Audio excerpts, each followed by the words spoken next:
बाबूजी को मालूम था कि पवन सेठ बहुत पैसे वाला है। उसका बड़ा भाई मनोहर सेठ के नाम से मशहूर है। मगर दोनों भाइयों के बीच 30 साल पहले ही घर की जायदाद को लेकर रिश्ता खत्म हो गया था। आज तक दोनों के बीच बोलचाल बंद है। इस औरत को देख रही हो, जिसकी गोद में बच्चा है? हाँ, देख रही हूँ। कौन है यह? अरे, इसको नहीं जानती तू?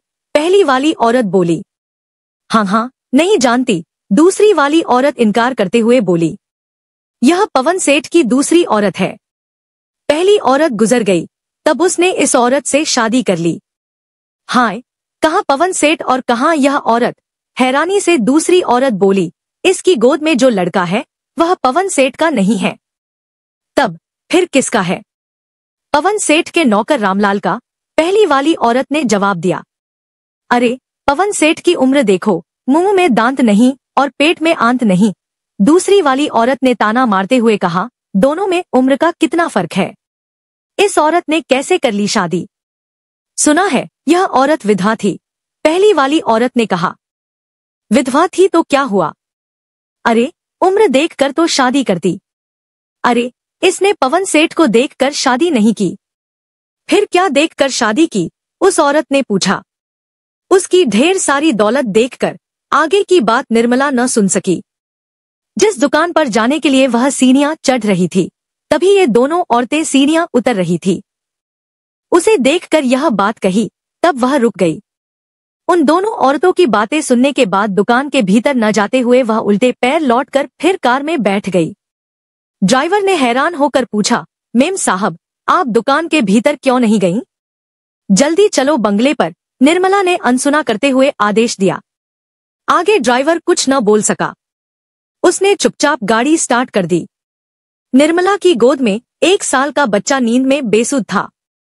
मगर कार में बैठने के बाद भी उसका मन उन दोनों औरतों के तानों पर लगा रहा। उन औरतों ने जो कुछ कहा था, सच ही कहा था। निर्मला उदास हो गई। निर्मला पवन सेठ की दूसरी ब्याहता है। पहली पत्नी आज से 3 साल पहले गुजर गई थी। यह भी सही है कि उसकी गोद में जो लड़का है वह रामलाल का है। रामलाल जवान और खूबसूरत है।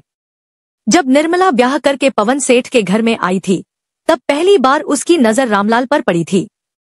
तभी से उसका आकर्षण रामलाल के प्रति हो गया था। मगर वह तो पवन सेठ की ब्याहता थी, इसलिए उसके खूंटे से बंध गई थी। यह भी सही है कि निर्मला विधवा है। अभी उसकी उम्र का 34वां पड़ाव चल रहा है। जब वह 20 साल की थी, तब उसकी शादी राजेश से कर दी गई थी। वह बेरोजगार था। नौकरी की तलाश जारी थी।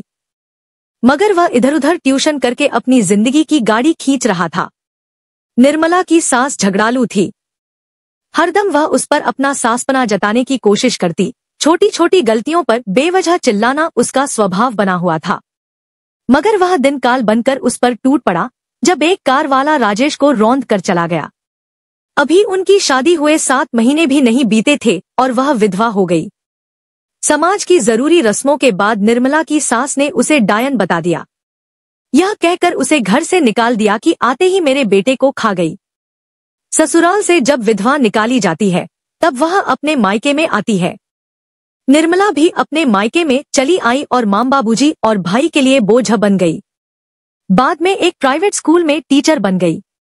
तब उसे विधवा जिंदगी जीते हुए 14 साल से ऊपर हो गए।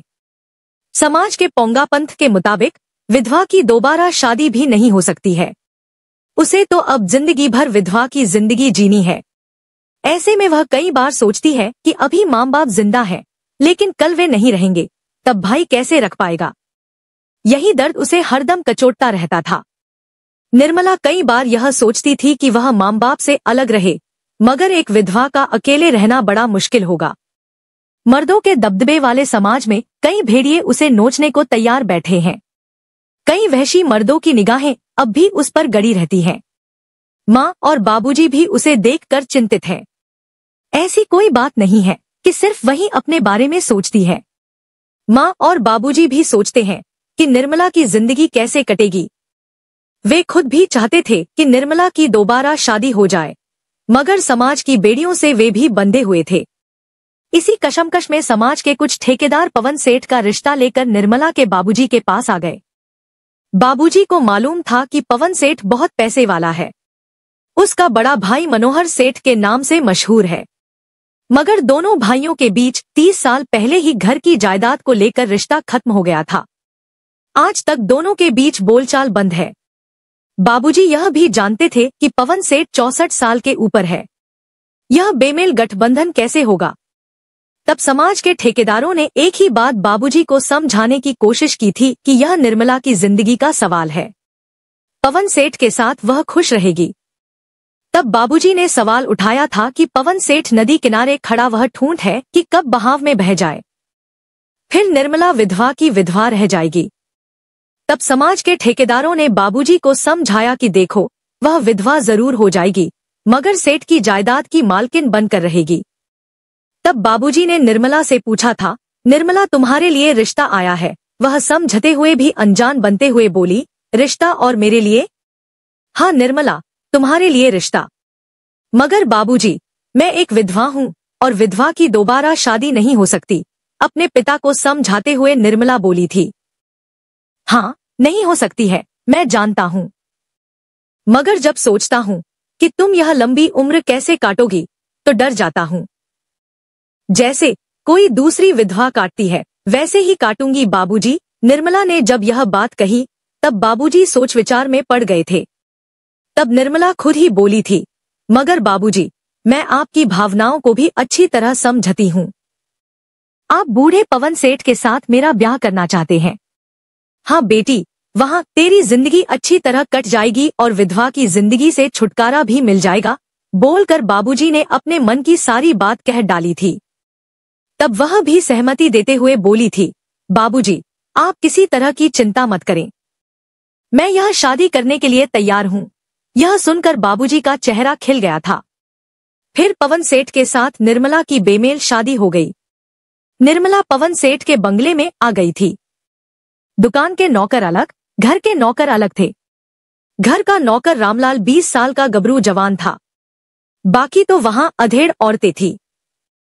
जब पवन सेठ के साथ निर्मला हमबिस्तर होती थी वह बहुत जल्दी ठंडा पड़ जाता था। राजेश के साथ जो रातें गुजारी थी पवन सेठ के साथ वैसा मजा नहीं मिलता था। पवन सेठ ने कई बार उससे कहा था, निर्मला, तुम मेरी दूसरी पत्नी हो, उम्र में बेटी के बराबर हो।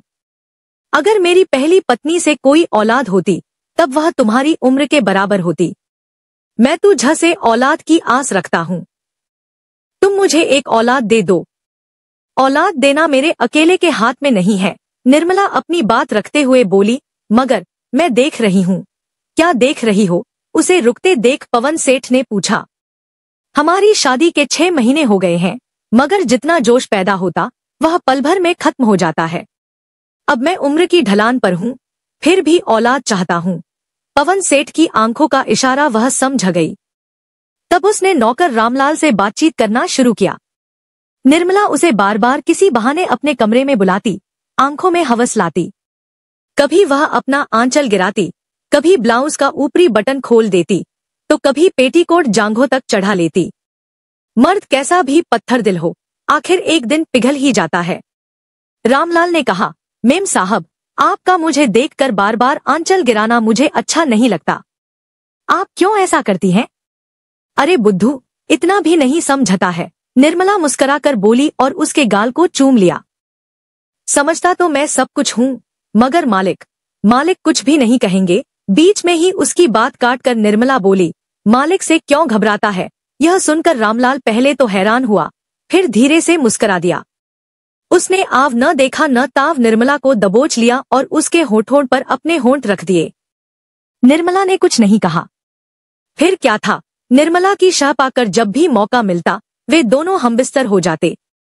इसका फायदा यह हुआ कि निर्मला का जोश शांत होने लगा था और एक दिन वह पेट से हो गई। पवन सेठ बहुत खुश हुआ और जब पहला ही लड़का पैदा हुआ तब पवन सेठ की खुशियों का ठिकाना नहीं रहा। निर्मला और बच्चे की देखरेख के लिए एक आया रख ली गई। जब भी बाजार या कहीं दूसरी जगह जाना होता निर्मला अपने बच्चे को आया के पास छोड़ जाती है, मगर आज उसकी ममता जाग गई थी, इसलिए साथ ले गई थी। मेम साहब, बंगला आ गया। जब ड्राइवर ने यह कहा तब निर्मला पुरानी यादों से लौटी। जब वह कार से उतरने लगी तब ड्राइवर ने पूछा, मेम साहब, जिस दुकान पर आप खरीदारी करने पहुंची थी वहां से बिना खरीदारी किए क्यों लौट आई? मेरा मूड बदल गया, निर्मला ने जवाब दिया। मूड तो नहीं बदला मेम साहब, मगर मैं सब समझ गया, कहकर ड्राइवर मुस्कुराया। क्या समझे मानमल? गुस्से से निर्मला बोली। इस बच्चे को लेकर उन औरतों ने, देखो मानमल, तुम अपनी औकात में रहो, बीच में ही बात काटकर निर्मला बोली। हाँ मेम साहब, मैं भूल गया था कि मैं आपका ड्राइवर हूँ, माफी मांगते हुए मानमल बोला। मगर सच बात तो होंठ-होंठ पर आ ही जाती है। क्या सच बात होंठ-होंठ पर आ जाती है? निर्मला ने पूछा। यही मेम साहब की उन दोनों औरतों ने बच्चे को देखकर कहा होगा कि यह बच्चा सेठ जी का खून नहीं है, बल्कि उनके नौकर रामलाल का है, मानमल ने साफ साफ कह दिया। तब निर्मला गुस्से से बोली, देखो मानमल, तुम हमारे नौकर हो और अपनी हद में रहो। औरों की तरह हमारे संबंधों को लेकर बात करने की जरूरत नहीं है, कहकर निर्मला कार से उतर गई। अभी निर्मला दालान पार कर रही थी कि आया ने आकर बच्चे को उससे ले लिया। मानमल फिर मुस्कुरा दिया। कहानी पसंद आए तो लाइक, सब्सक्राइब और शेयर जरूर कीजिए।